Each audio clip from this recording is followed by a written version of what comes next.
आप लोगों का प्यार देख के हमसे रहा नहीं गया, क्योंकि अभी जो है कि भर दिन डॉक्टर यहाँ बिजी थे, लेकिन फिर भी आते-आते लगा कि बच्चे लोग जो है कि वेट कर रहे हैं। चलिए कि वीडियो की शुरुआत की जाए। तो वीडियो जो है कि हम आप लोगों के लिए एपिसोड एपिसोड नंबर 5 लेके आ गए हैं, यानी कि 4 में जो है कि आप लोगों ने काफी अच्छी तरह से रिस्पॉन्स दिया, देख रहे हैं। लेकिन एक चीज आप लोगों में कमी कर रहे हैं, लाइक करने में कंजूसी कर रहे हैं। दूसरी बात की सब्सक्राइब बटन दबा दीजिए, ताकि हम वीडियो पर कोई भी चैनल पे कोई भी वीडियो डाले तो झट से नोटिफिकेशन आपको मिले।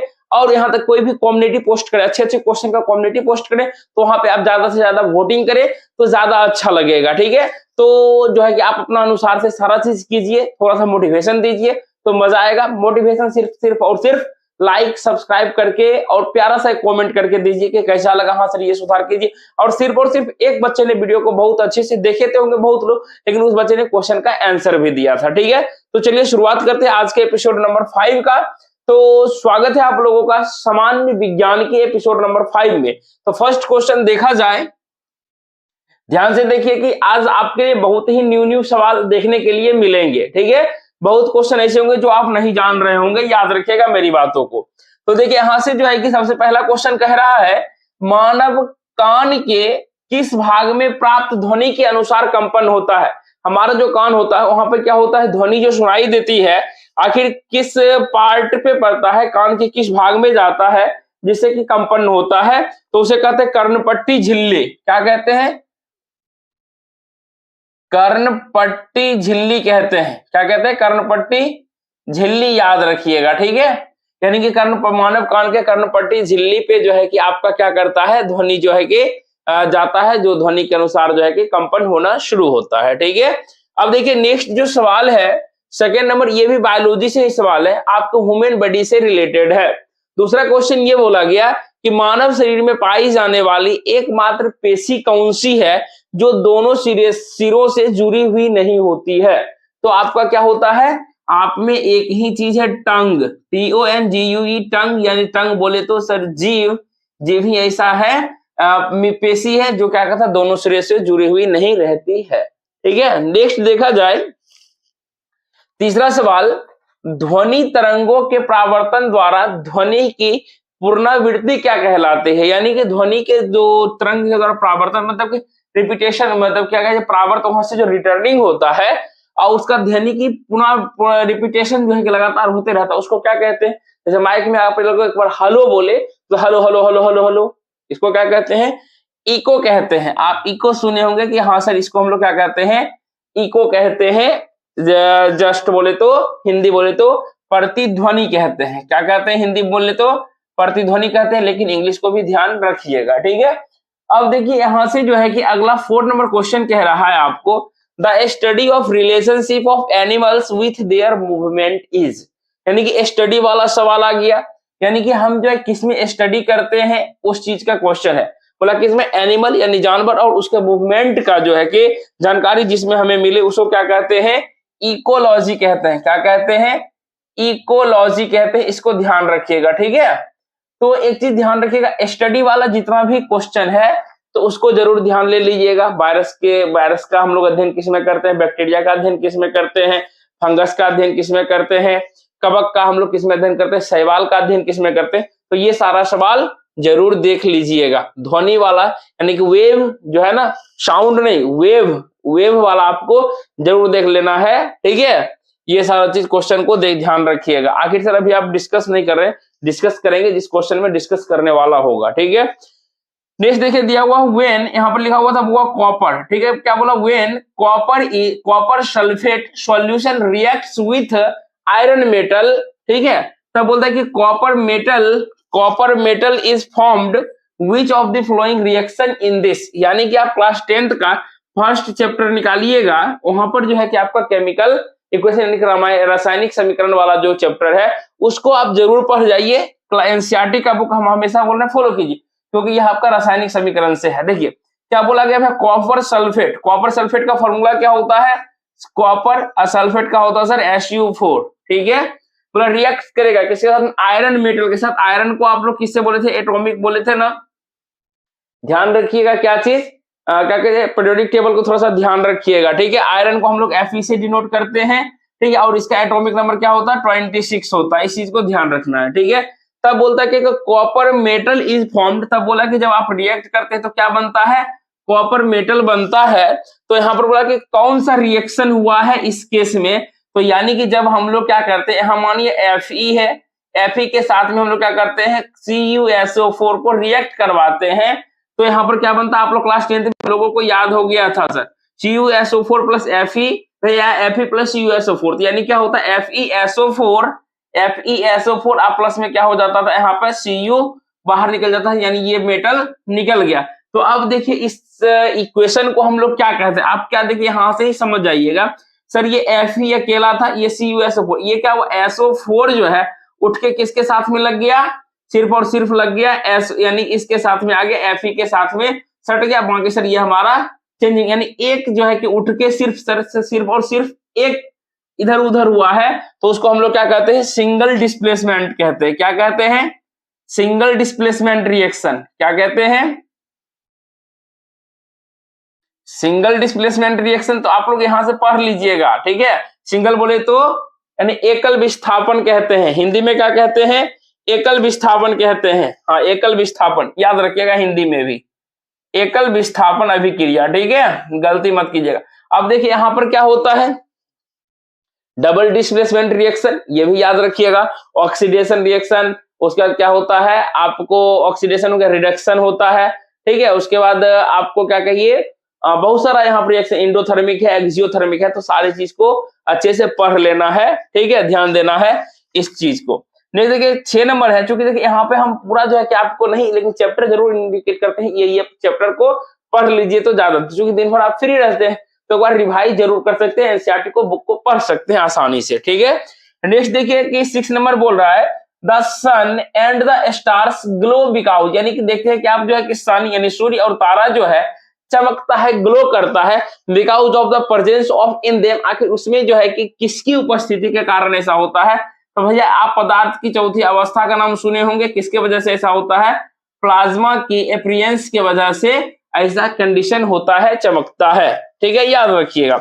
अब देखिए 7 नंबर क्वेश्चन है 1 MA, MA का मतलब होता है मिली एम्पियर। क्या होता है बाबू रे, मिली एम्पियर होता है, ठीक है, 1 मिली एम्पियर। तो 1 मिली एम्पियर किसके बराबर होता है, तो 10 पे पावर -3 एम्पियर के बराबर होता है, इसको याद रखिएगा। लेकिन अगर आपसे कोई पूछे 1 माइक्रो एम्पियर किसके बराबर होता है, तो 10 पे पावर -6 एम्पियर के बराबर होता है। ये दोनों काफी इंपॉर्टेंट हैं, ठीक है।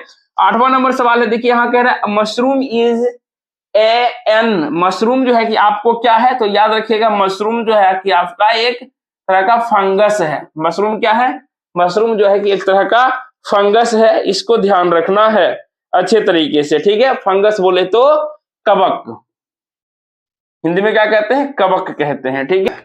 तो अपने ध्यान को बिना भटकाते हुए आगे चलते हैं, क्योंकि अगल बगल में डीजे बज रही है, शादी का माहौल है, लेकिन फिर भी अपने ध्यान को केंद्रित करते हुए, चूंकि 16 दिसंबर से 18 दिसंबर हम लोगों का भविष्य लिखा जाने वाला, इसलिए अपने ध्यान को केंद्रित करते हुए आगे बढ़ते हैं। 9 नंबर देखा जाए तो दिया हुआ आर्किमिडीज। आर्किमिडीज बोले तो सिंपल सी बात है कि उत्प्लवन की जो भी कहानियां होगी, यानी कि पानी में जब कोई भी वस्तु डूबता है, नीचे से ऊपर में जो है कि नीचे से ऊपर एक बल लगता है, उत्प्लावन बल जो होता है उसका जो भी काम होगा, यानी कि लॉ फ्लोट ऑफ बोनांसी वाला जो है ना, यह किससे रिलेटेड होता है, आर्किमिडीज के सिद्धांत से संबंधित होता है। तो इसलिए याद रखिएगा, जो भी उत्प्लावन वाला काम हो, फ्लोटेशन वाला काम हो, बोनांसी वाला काम हो, उसका आंसर आर्किमिडीज देना है, ठीक है। तो बोलता आर्किमिडीज ने जब वो अपना सिद्धांत दिया था, आर्किमिडीज का जब सिद्धांत आया था उसके बाद जो है कि वह क्या निर्धारित किया था, मतलब कि क्या काम किया था, तो जो है ना वह प्यूरिटी चेक किया था। जानते प्यूरिटी चेक किया था किसका, कहां से चेक किया था,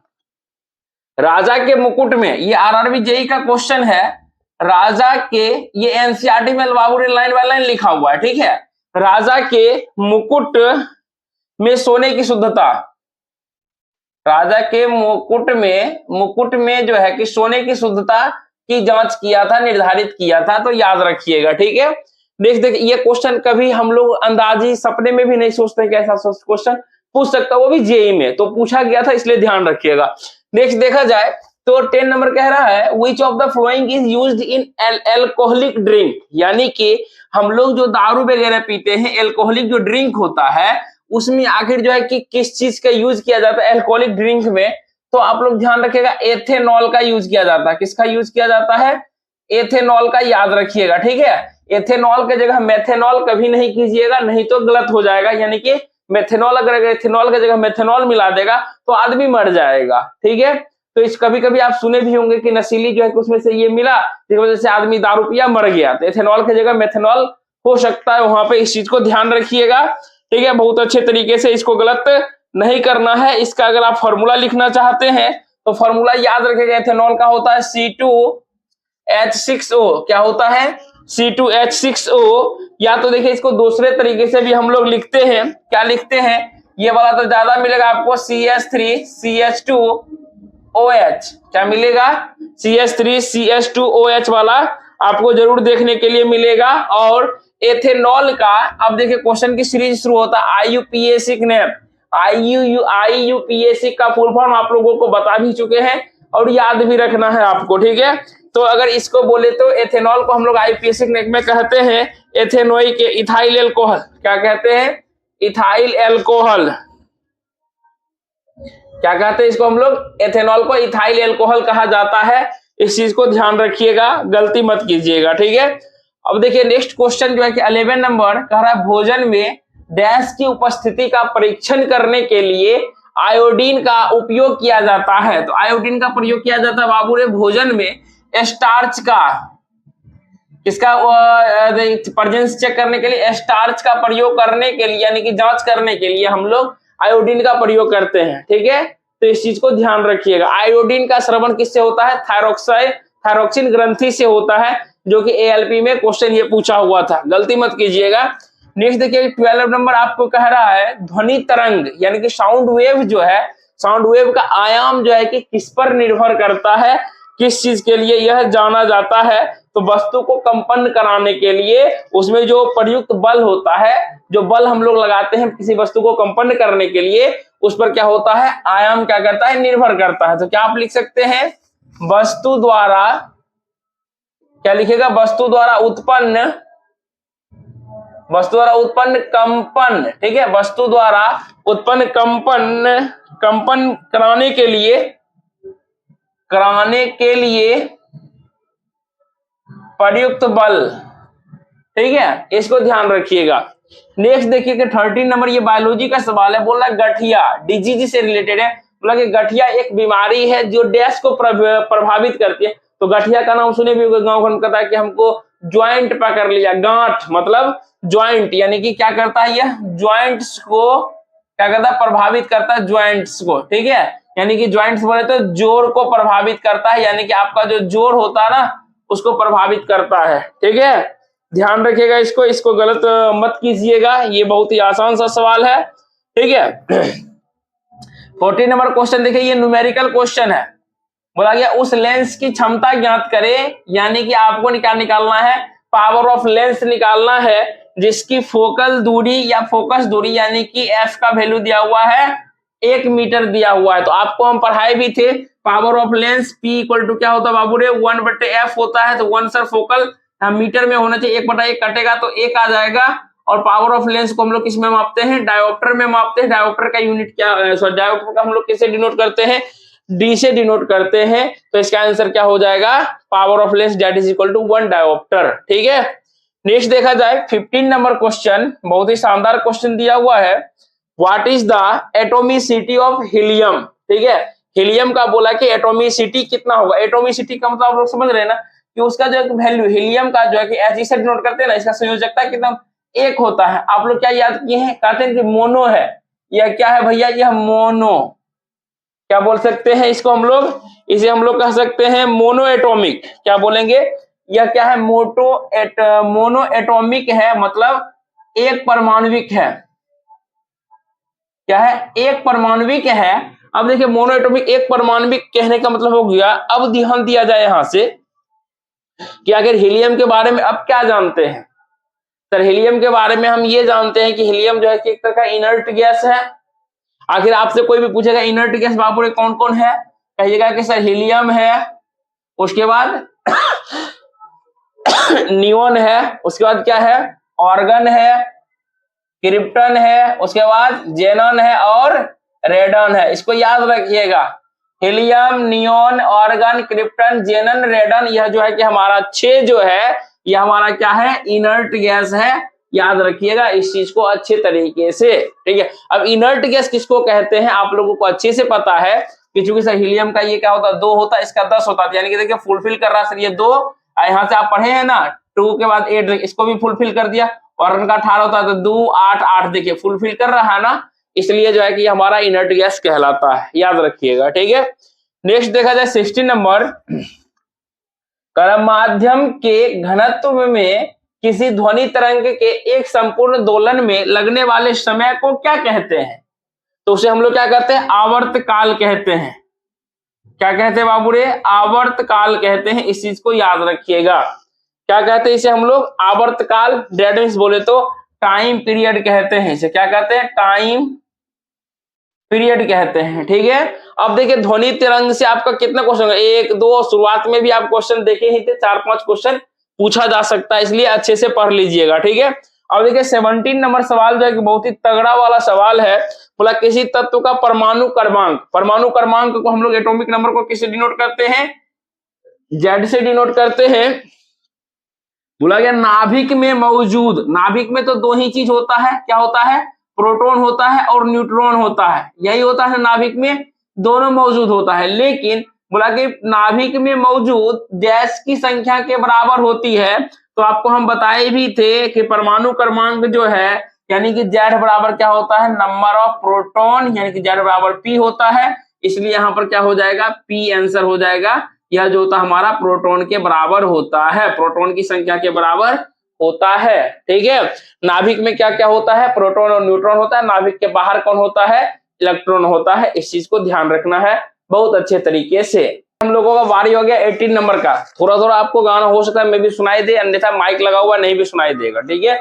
लेकिन हम जो है कि बहुत बुरा फील कर रहे हैं अभी, तो चलिए कोई भी बात नहीं है, अभी वी स्ट्रॉन्ग लगे हुए रहते हैं, हमें भी मौका आएगा एक दिन डीजे बजाने का, ठीक है, आप लोगों का भी आएगा। तो चलिए शुरुआत करते हैं। 18 नंबर कह रहा है कि which of the following is not a base, यानी कि यहाँ पर बोला कि इस 4 ऑप्शन में से आपको देख के बताना कि इसमें से कौन सा बेस नहीं है। तो सिंपल सी बात है कि आप लोग ये चीज अच्छे तरीके से जानते हैं कि यानी कि OH का मतलब hydroxide, OH hydroxide, OH hydroxide, लेकिन देखिए भैया यहाँ पर कार्बन हाइड्रोजन प्लस में OH लगा हुआ, OH का मतलब हम लोग एक ग्रुप पढ़ते हैं यानी कि IUPAC में कार्बन एंड इट्स कंपाउंड में C2H5OH, अभी तुरंत हमने एथेनॉल के बारे में पढ़ाया था, तो ये हमारा एथेनॉल दिया हुआ, यानी कि बोला कि कौन इसमें बेस नहीं है, तो ऑप्शन नंबर डी हमारा सही होगा, ठीक है। बाकी सब में हाइड्रोक्साइड हाइड्रोक्साइड लगा हुआ है, इस चीज को ध्यान दीजिएगा, ठीक है।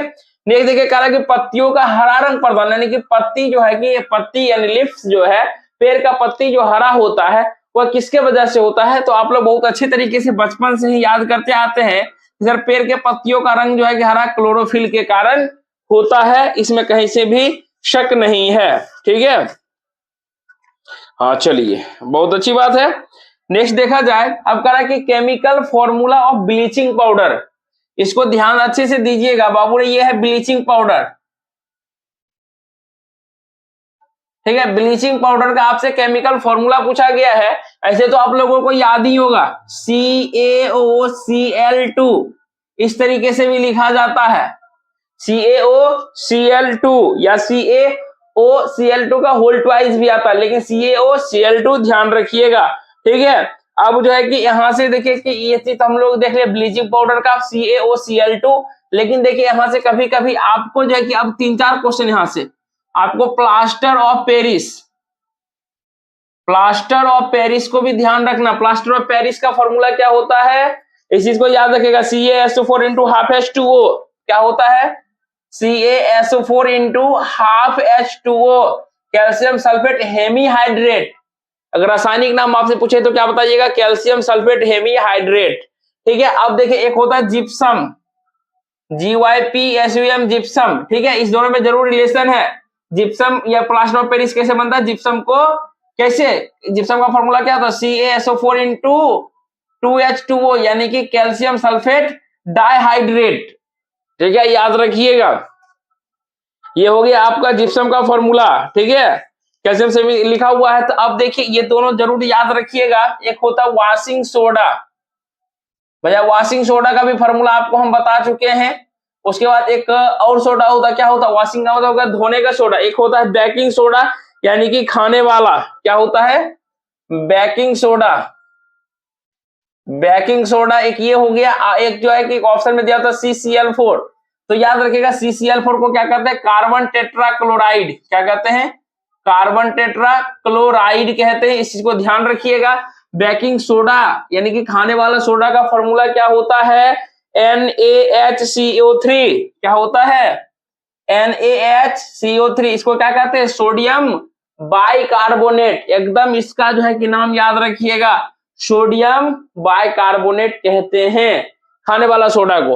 वॉशिंग सोडा को क्या कहते हैं, Na2CO3 इंटू 10H2O, यानी कि सोडियम, इसको क्या बोलेंगे, सोडियम कार्बोनेट बोलते हैं। ठीक है, याद रखना है, गलत नहीं करना है।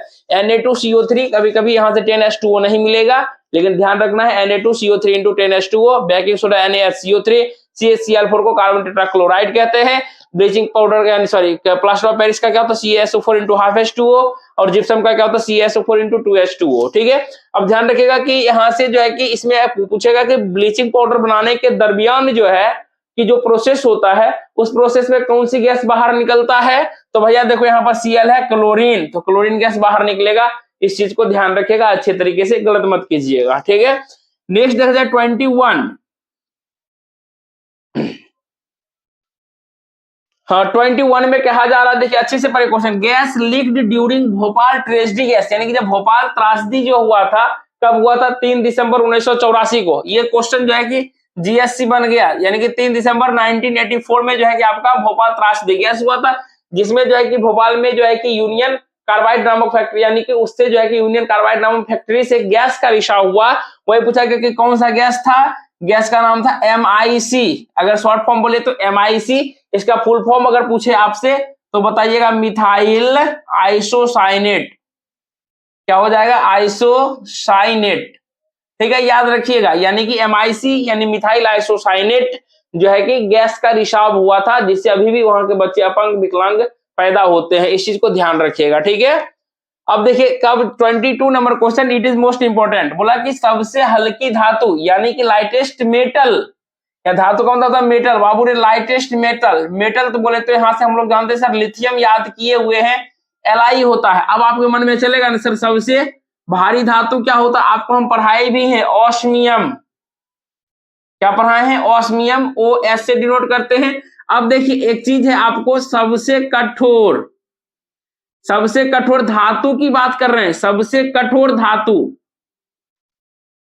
कठोर धातु बोले तो क्या आ जाएगा, टंगस्टन। गलती मत समझिएगा, यानी कैपिटल W से डिनोट करते हैं। लेकिन अगर आपसे पूछा जाए कि सबसे कठोर पदार्थ, सबसे कठोर पदार्थ बोलेगा प्राकृतिक रूप से, तो याद रखिएगा क्या होता है, हीरा बोले तो डायमंड। दुनिया का सबसे जो है कि कड़ा पदार्थ होता है, कठोर पदार्थ होता है, लेकिन प्राकृतिक रूप से। ठीक है, नेक्स्ट देखा जाए 23 नंबर कह रहा है, the second most abundant element in the earth crust, यानी कि देखिए सबसे ऐसे क्वेश्चन एक आता था, हमेशा पूछता था, the most abundant element in the earth crust, यानी कि पृथ्वी के भूपर्पल्टी पर सबसे ज्यादा मात्रा में जो है कि कौन सा एलिमेंट पाया जाता है। तो अगर आपसे क्वेश्चन पूछे मोस्ट एबुंडेंट, तो वहां पे ऑक्सीजन टिक कीजिएगा, क्या होता है, ऑक्सीजन सबसे ज्यादा पाया जाता है। लेकिन अगर आपसे पूछे the second most abundant element in the earth crust, तो वहां पे आप लोग सिलिकॉन ऑप्शन दे सकते हैं, कहीं से भी गलत आपका नहीं होगा। क्या हो जाएगा, सिलिकॉन, इसलिए मिला ली यहां से, क्या दीजिएगा, सिलिकॉन दीजिएगा। सिलिकॉन को हम लोग SI से डिनोट करते हैं। सिलिकॉन बोले तो एटॉमिक नंबर, इसका क्या होता है, सिलिकॉन का हाइड्रोजन क्या कितना होता है, सिलिकॉन का 14 होता है, क्या सिलिकॉन का 14।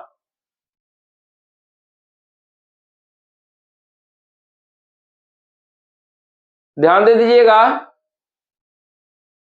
चलिए ठीक है, 14 ही होता है, हर हालत में 14 होता है, क्योंकि 14 15 बोले तो फास्फोरस, सल्फर बोले तो 16। ठीक है, 24 नंबर अब देखा जाए कि what is medico legal name given to the dissection, इसको याद रखिएगा, dissection and study of a dead human body, यानी कि बोला कि मेडिकल लीगल पर्पस में जो है कि उसका क्या नाम दिया गया है, जिससे लोग क्या करते हैं, देखते होंगे कि कहते हैं कि हम अपना अंग दान कर दिए, तो डॉक्टर लोग क्या करते हैं, अध्ययन करता है, तो उसे कहते हैं ऑटोप्सी। क्या कहते हैं, ऑटोप्सी कहते हैं। इस चीज को ध्यान रखिएगा, क्या कहते हैं, मेडिकल लीगल नेम दिया गया है ऑटोप्सी, ध्यान रखना है इस बातों को। नेक्स्ट देखा जाए 25 नंबर, बहुत ही शानदार सवाल है। बोला which material is use for moderator, किसका प्रयोग किया जाता है, बोला कि मॉडरेटर के रूप में, मॉडरेटर बोले तो मंदक के रूप में किसका प्रयोग किया जाता है, किसमें, न्यूक्लियर पावर प्लांट में जो है कि मंदक के रूप में किसका प्रयोग किया जाता है, तो भैया ग्रेफाइट का प्रयोग किया जाता है। याद रखिएगा इसको, क्योंकि न्यूक्लियर पावर प्लांट से क्वेश्चन आपके पूछे जाते हैं। तो क्या हो जाएगा, ग्रेफाइट जो है कि आपका आंसर हो जाएगा अच्छे तरीके से। अब ग्रेफाइट का काम क्या होता है मंदक के रूप में, तो देखिए कि यह क्या करता है, slow down the neutrons and makes the fit for causing fission, यानी कि विखंडन का जो प्रोसेस होता है उसको नियंत्रण करने में काफी सहायता प्रदान करता है। हमें जो है कि ध्यान रखना है, आप लोगों को क्या चीज को ध्यान रखना है, तो देखा जाए 26 नंबर जो क्वेश्चन है, यह भी बायोलॉजी से क्वेश्चन है। बोला गया कि मानव शरीर में प्यूटरेटरी ग्लैंड कहाँ होता है, ठीक है, प्यूटरेटरी ग्लैंड जो है हमारा मस्तिष्क के निचले तह में होता है। कहाँ पे होता है, मस्तिष्क के निचले तह में होता है, याद रखिएगा। कहाँ होता है, मस्तिष्क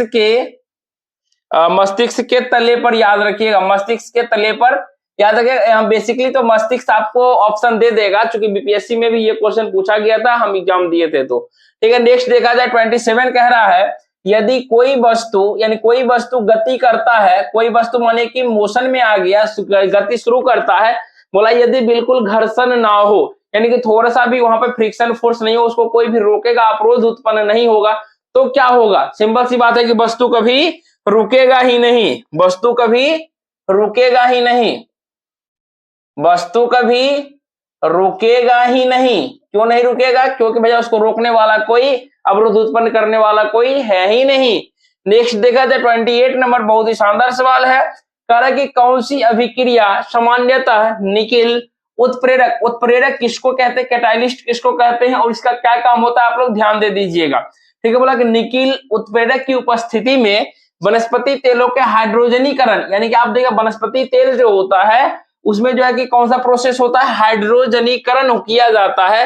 बोला उसमें जो है कि क्या उपयोग किया जाता है, आखिर कौन सा क्या कहे, कौन सी अभिक्रिया है, यानी कि पहला चैप्टर हम बोले थे आपको केमिकल रिएक्शन पढ़ने के लिए, तो उसमें एक क्या कहिए एडिशन रिएक्शन होता है। क्या होता है, एडिशन रिएक्शन होता है।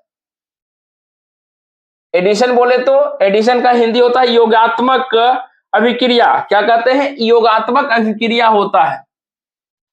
याद रखिएगा कौन सा अभिक्रिया के जरिए होता है, योगात्मक अभिक्रिया के जरिए होता है, इसलिए पढ़ लीजिएगा। ठीक है, 29 नंबर देखा जाए, which hormone regulates the amount of sugar in human blood, यानी कि भैया यहाँ से अमाउंट ऑफ शुगर का, जहां चीनी का बात होए, तो ही आपका यहाँ पर ह्यूमन ब्लड में चीनी की मात्रा को कौन रेगुलेट करता है, तो उसको ध्यान दीजिएगा, इंसुलिन। क्या हो जाएगा, इंसुलिन। यानी कि अब आपसे ये भी क्वेश्चन पूछा जा सकता है कि आदमी में जो है कि डायबिटीज किसकी वजह से होता है, किसकी कमी से होता है, तो इंसुलिन की कमी से डायबिटीज हो जाता है। अगर इंसुलिन की मात्रा बढ़ जाता है तो कौन सा बीमारी होता है, जल्दी से आप लोग कमेंट करेंगे। ठीक है, नेक्स्ट देखा जाए 30 नंबर क्वेश्चन कह रहा है, बायोलॉजिकल कंट्रोल ऑफ मॉस्किटो, यानी कि बायोलॉजिकल टर्म में हमको अगर मॉस्किटो मच्छर का जो है कि रोकथाम करना है तो उसको क्या कहते हैं, उसको कहते हैं गैम्बुसिया। देखिए ये भी क्वेश्चन इंपॉर्टेंट है इसको, चूंकि ये सब उतना ज्यादा बार रिपीटेड नहीं होता है, लेकिन इसको क्या कहते हैं, गैम्बुसिया। क्या कहते हैं, गैम्बुसिया कहते हैं, ध्यान रखिएगा, क्या कहते हैं, गैम्बुसिया। ठीक है, गैम्बुसिया, GAMBUSIA, गैम्बुसिया कहते हैं, इसको ध्यान रखना है। अब देखिए नेक्स्ट जो है ना, ये केमिस्ट्री से क्वेश्चन है। अब कह रहा है कि lanthanides and actinides are also called, यानी कि लेंथेनाइड्स और एक्टिनाइड्स को हम लोग और किस नाम से जानते हैं, तो इसे कहा जाता है इनर ट्रांजिशन मेटल। क्या कहा जाता है, inner transition TRANSITION inner transition matter, element कहिए, इनर ट्रांजिशन क्या कहते हैं, एलिमेंट्स कहते हैं। इस चीज को बाबू ने ध्यान रखिएगा, क्योंकि इससे क्वेश्चन अब हम बताए भी थे कि पूछा हर हालत में जा सकता है। यानी कि इनर ट्रांजिशन एलिमेंट आंतरिक संक्रमण तत्व कहते हैं। तो अब आपको यह भी ध्यान रखना है कि लैंथेनोइड्स कहां से कहां तक होता है, किससे, और एक्टिनोइड्स कहां से कहां तक होता है। तो 57 से लेके 71 तक आप अगर स्टार्ट करते हैं तब जो है कि आपको क्या मिलेगा, लैंथेनोइड्स मिलेगा। देखिएगा कि नीचा में पीरियोडिक टेबल का नीचे में दो वो जो है इस तरह से बना हुआ है, आवर्त कहिए, तो मतलब कि अलग नीचे में है, उसे हम लोग इनर ट्रांजिशन, जिसमें देखेगा पहला लैंथेनोइड से स्टार्ट है 57 से लेकर 71 तक। फिर एक्टिनोइड्स जब आप देखिएगा तो शायद 89 से स्टार्ट होगा, शायद नहीं 89 से स्टार्ट होगा ही होगा, और कहां तक जाएगा, 103 तक जाएगा। आपको उसको क्या कहते हैं, एक्टिनोइड्स कहते हैं। ठीक है, तो इस प्रकार से आज का ये 30 सवाल जो है कि ये तो हम लोगों का कहिए कि 30 सवाल पूछा जाता है किसमें, चैप्टर यानी कि हम लोगों का जो एग्जाम होगा उसमें पूछा जाएगा 30 सवाल। लेकिन आपको 30 सवाल यहाँ कराने के लिए हमने लगभग 50 से भी प्लस क्वेश्चन यहाँ पे हमने आपको करवा दिया। तो आप इंतजार करना है एपिसोड 6 का, और जल्द से अपने परिवार को 100 कीजिए ना। आप लोगों को बहुत दिनों से बोल रहे हैं, दिल में दर्द होता है, मजा नहीं आता है। अगर आप लोग सब्सक्राइब कीजिएगा कम से कम, तब तो मजा आएगा ना। हम बच्चे लोग जाके सपोर्ट कर रहे हैं तो मजा आएगा पढ़ाने में। बाकी मिलते हैं नेक्स्ट वीडियो में, तब तक के लिए आप अपना प्यार दिखाइए। जय हिंद, जय भारत।